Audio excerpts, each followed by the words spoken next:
When I finally managed to sit up, I had the chain around my neck, and the man was pulling on it, jerkily, to oblige me to follow him. He was foaming at the mouth as he shouted at me. The way back to the camp seemed very long, under the weight of my humiliation and their sarcasm. One in front of me, two others behind.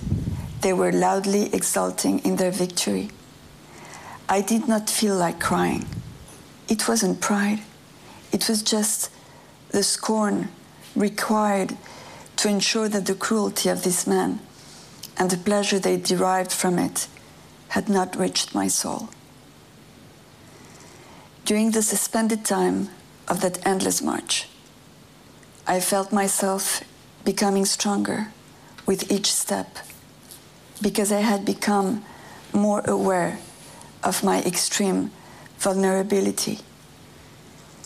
Subjected to every humiliation, obliged to walk on a leash like an animal, paraded through the entire camp to the victory cries of the rest of the troops, arousing the basest instincts of abuse and domination, I had just witnessed and been victim of the worst.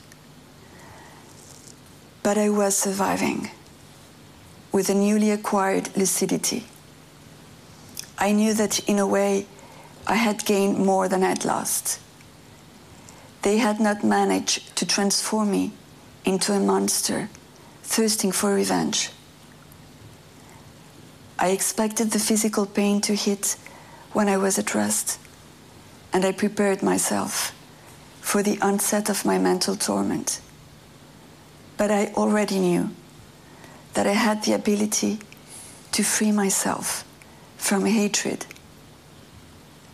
And I viewed this as my most significant conquest.